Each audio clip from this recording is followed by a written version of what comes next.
الحمد لله رب العالمين والعاقبة للمتقين والصلاة والسلام على سيد الأنبياء والمرسلين وعلى آله وأصحابه الطاهرين أما بعد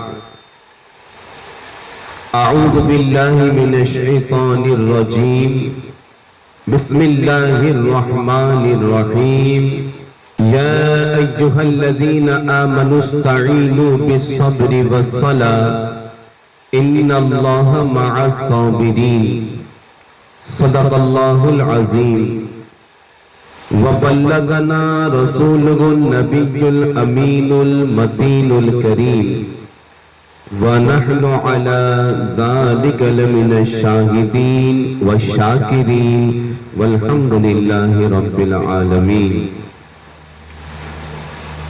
عزیزان ملت اسلامیہ، السلام علیکم ورحمۃ اللہ تعالی وبرکاتہ۔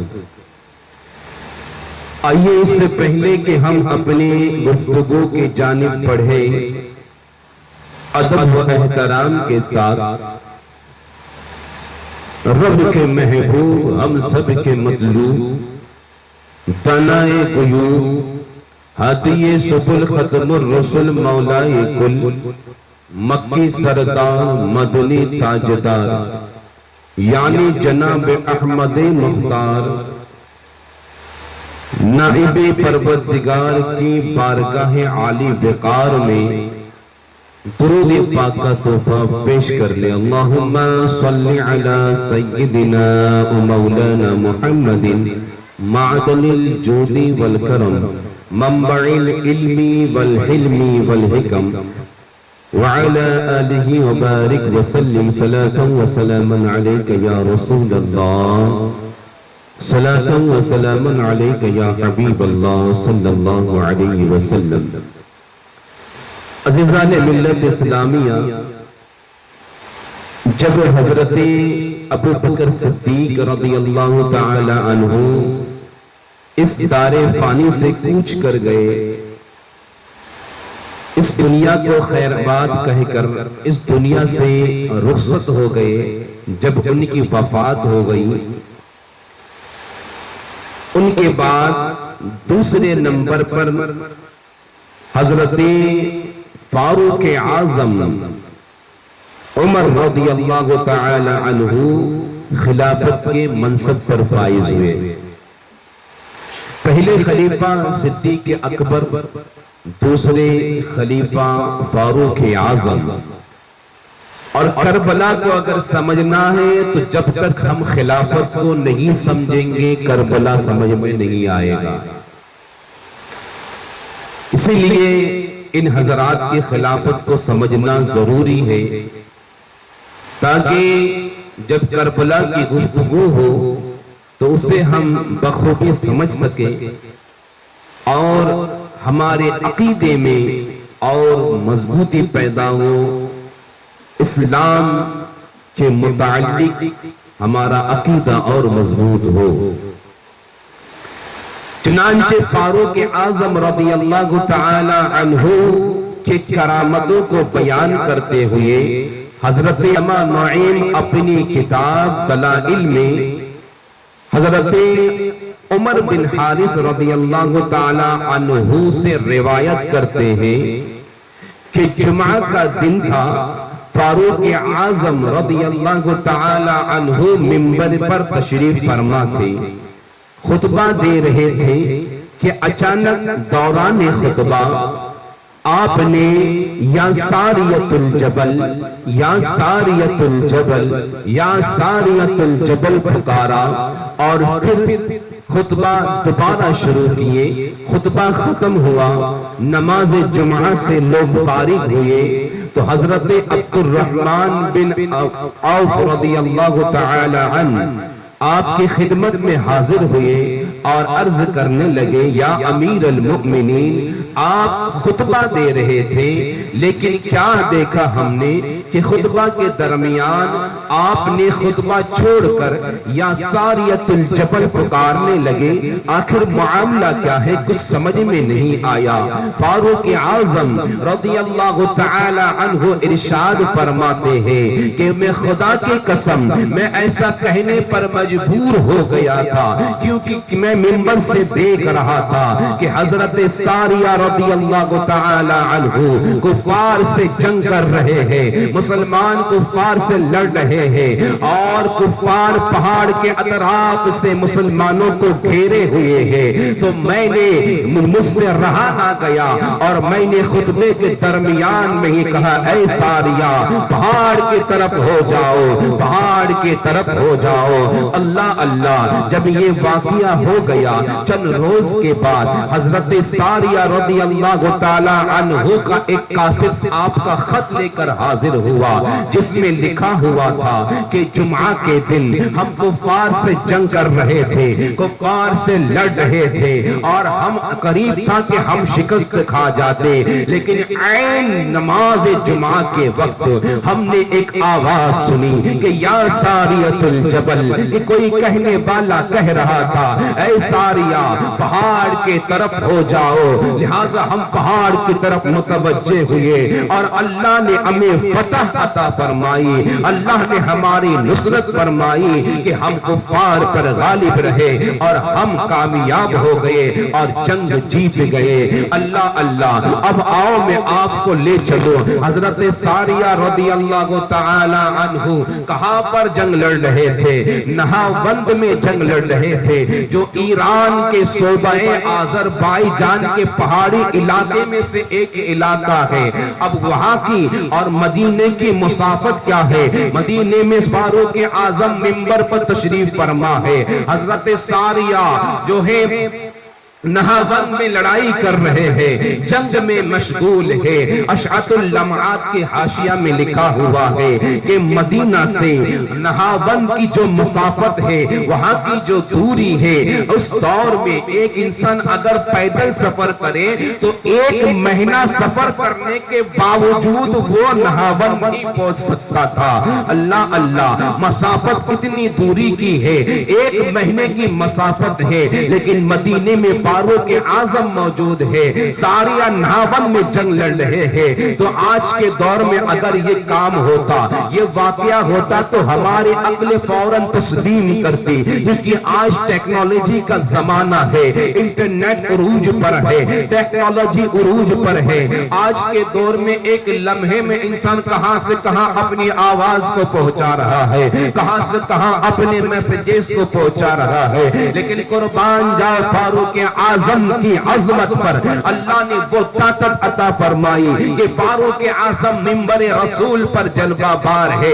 حضرت ساریہ نہاوند میں جنگ لڑ رہے ہیں, فاروق اعظم یہیں پر کھڑے کھڑے حضرت ساریہ کو دیکھ رہے ہیں, حضرت ساریہ کو دیکھ رہے ہیں اور کفار کو بھی دیکھ رہے ہیں. اور صرف دیکھ ہی نہیں رہے ہیں, وہیں کھڑے کھڑے ساریہ کو آواز دے کر ان کی مدد بھی کر رہے ہیں. تو عقل میں بات نہیں آتی ہے, عقل میں یہ اعتراض پیدا ہو سکتا ہے. ممکن ہے کوئی سوچ سکتا ہے کہ آج کا دور تو نہیں تھا, اس دور میں آپ نے اپنی آواز کو کیسے پہنچائے, اس دور میں آپ نے کیسے انہیں دیکھ لیا. میں آؤ آپ کو حدیث کے حوالے سے اس کا جواب دیتے ہوئے چلو. آقا کریم صلی اللہ علیہ وسلم ارشاد فرماتے ہیں کہ جب کوئی بندہ مومن اللہ کے احکام پر عمل کرتا ہے, فرائض پر عمل کرتا ہے, نوافل کی پابندی کرتا ہے, ذکر و اذکار کرتا ہے, ریاضت و عبادت کرتا ہے, اللہ کو راضی کر لیتا ہے, تو اللہ اسے اپنا قرب عطا فرماتا ہے, اللہ اسے اپنا قرب عطا فرماتا ہے. جب قرب خاص میں وہ ہو جاتا ہے, اللہ جب اسے اپنا قرب خاص عطا فرماتا ہے, تو پھر کیا ہوتا ہے؟ اللہ اسے اپنا دوست بنا لیتا ہے, اللہ اسے